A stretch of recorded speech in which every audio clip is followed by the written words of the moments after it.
The afternoon sun slanted through the wide windows of the literature department, painting long shadows across the wooden desks. Aisha adjusted the stack of books in her hands, her voice calm yet steady as she ended her lecture on classic poetry. Students scribbled hurried notes, some packing their bags, but one pair of eyes lingered longer than the rest. Saad sat near the window, pretending to jot down a few lines. In reality, his attention was fixed on her, not in a careless way, but with the quiet intensity of someone who found meaning in her words. Aisha was more than just his teacher. To him, she was a living example of grace, someone who spoke with conviction, whose presence seemed larger than the room itself. When the bell rang, students rushed out, leaving behind the soft echo of footsteps. Saad hesitated, waiting until the last of his classmates had disappeared. He walked slowly toward the desk, holding his notebook like a shield. "Ma'am," he began, his tone polite but carrying a faint nervousness. "I was wondering if you could recommend something, beyond the syllabus. Something that explains poetry not just as words, but as feelings." Aisha looked up, a small smile curving her lips. She admired curiosity, especially in students who dared to ask questions others avoided. Reaching into her drawer, she pulled out a worn copy of Faceless verses, its corners folded from years of use. "This might help," she said, sliding it across the desk. "But remember, poetry is less about explanation, more about experience. Let it speak to you, even in silence." For a moment, their fingers brushed against the same book. Neither spoke, but both noticed. A fleeting second, easily dismissed, yet powerful enough to leave a trace. That evening, at home, Aisha placed the kettle on the stove, her mind drifting back to the classroom. Her husband sat in the living room, eyes glued to his phone, replying to work emails. He asked about dinner, but his words carried no warmth, only routine. She answered mechanically, her thoughts elsewhere. It wasn't that her marriage was broken, it was functional, polite, steady. Yet somewhere in its stillness, she had lost the feeling of being truly seen. Saad, meanwhile, sat by his window, the borrowed book resting in his lap. He read the verses slowly, his mind replaying her voice as she explained them. He told himself it was admiration, respect for her intellect, nothing more. Yet he couldn't deny the flicker of something deeper, something uninvited. By the next morning, both carried with them a memory too subtle to name but impossible to ignore. A touch too brief, a glance too long, a silence too heavy. It was the beginning of a story that neither had intended to write, a story that would unfold quietly, dangerously, behind closed doors.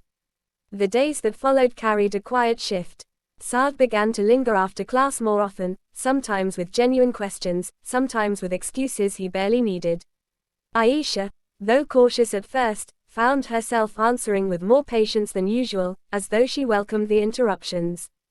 Their conversations drifted easily from poetry to life beyond the classroom.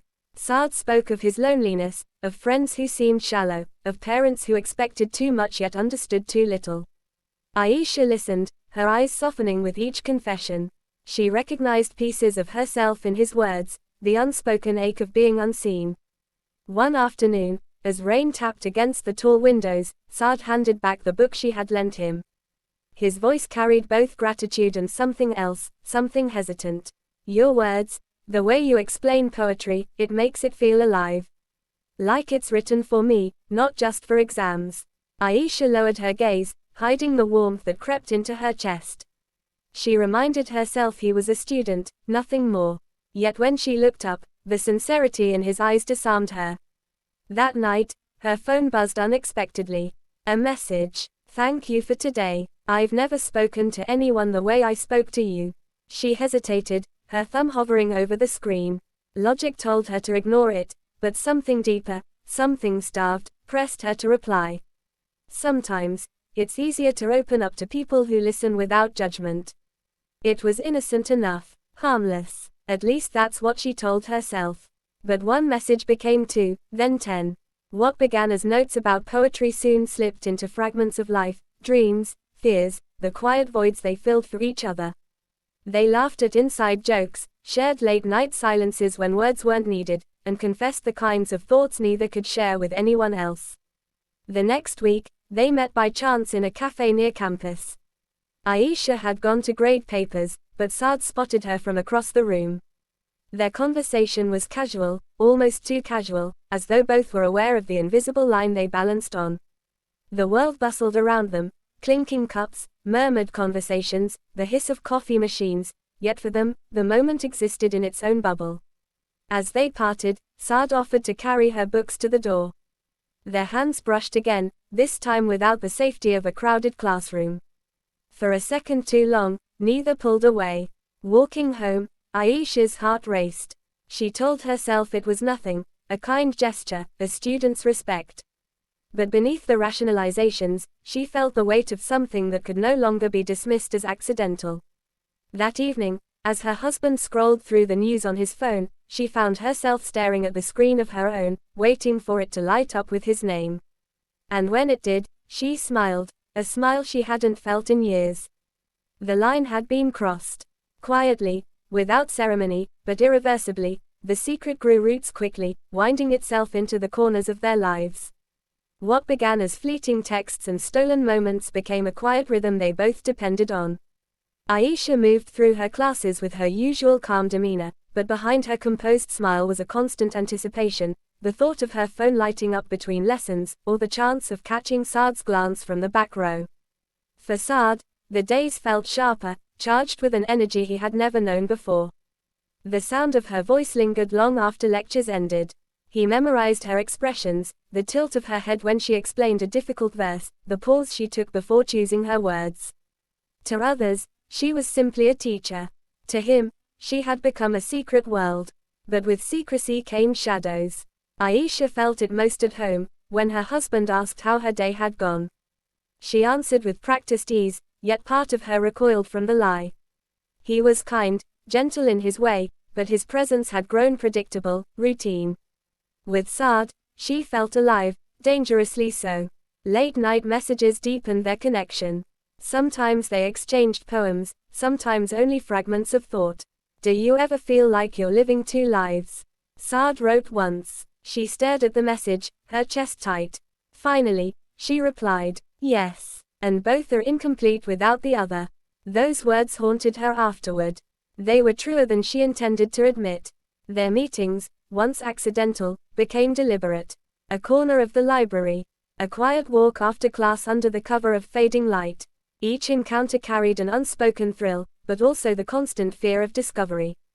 A colleague once entered the staff room just as Saad slipped out the side door. The look Aisha gave, composed on the outside, frantic within, stayed with her all day. The secrecy itself became addictive. The rush of hiding, the flutter when his name appeared on her screen, the careful glances that passed unnoticed by others. Yet every high was followed by a low, waves of guilt that washed over her when her husband placed a gentle hand on her shoulder, or when Saad's friends asked where he disappeared so often. Saad, too, began to wrestle with unease. Was this admiration, or love, or something else entirely? He knew what others would call it, and the thought made his chest tighten. But the idea of stepping back felt unbearable. One rainy evening, they lingered too long in a deserted hallway. The building echoed with silence, and in that silence, their closeness nearly betrayed them. A door creaked at the far end, footsteps approaching. In an instant, Aisha stepped back, adjusting her scarf as though nothing had happened. The colleague who passed by noticed nothing unusual, yet both of them felt their hearts hammering in their chests long after. That night, neither could sleep. The near discovery only made their bond feel more dangerous, more intoxicating. It was no longer just about comfort or companionship. It had become a fire they could neither control nor confess. The whispers began quietly, like distant thunder. A classmate had noticed Saad lingering too often near the faculty office. A colleague mentioned seeing Aisha at the cafe, seated across from someone too young to be her husband. Nothing was said outright, but the air carried a new sharpness, and both of them felt it. At home, Aisha sensed her husband watching her more closely. His questions about her day carried a weight they hadn't before. She answered carefully, but the guilt in her chest made even simple words feel heavy. She avoided his gaze at dinner, afraid he might see the truth written in her eyes. For Saad, the secrecy began to blur with fear. His phone buzzed late at night, her name lighting up the screen, and though his heart leapt, his mind whispered warnings. Friends teased him about his sudden disappearances, his distracted stares. He laughed it off, but each joke felt like a knife too close to the truth. One evening, after a lecture, Aisha asked Saad to stay behind. The classroom was empty, the sunlight fading into amber hues. She stood by the window, her hands clasped tightly. "We can't keep doing this," she said softly, her voice trembling between firmness and sorrow. Saad's chest tightened. "Why?" "Because of what people might think. Because it's difficult. You mean more to me than any of that." She turned to him, eyes glistening. "And you mean more to me than I ever expected. But this, it will destroy us both. My marriage, your future. We're standing on borrowed time, Saad." Quote. Silence stretched between them. The weight of unspoken truths filled the room, the laughter they had shared, the secret glances, the comfort they had given each other when no one else could. All of it pressed down on him now, demanding a choice. Saad looked at her, his jaw tight. "So what was it, then?" "Just a mistake." Her lips trembled before she whispered, "No. It was the most alive I've felt in years. But sometimes, the things that wake us, are the very things we cannot keep." The words cut him deeper than anger ever could. He wanted to argue, to promise he could fight for her, but the truth in her tone silenced him. They both knew the world outside the classroom would never allow their secret to remain untouched. Their final meeting was not filled with passion but with quiet resignation. No dramatic goodbyes, no promises of someday. Just a lingering glance, a touch that lingered a moment too long, and then, distance. Aisha returned home that night to the steady presence of her husband, carrying a secret she would bury deep, a scar no one could see. Saad moved forward with his studies, outwardly unchanged, yet forever marked by the memory of a woman who had once seen him more clearly than anyone else. And though their lives diverged, the story they shared remained, a hidden chapter, written in silence, sealed forever, behind closed doors.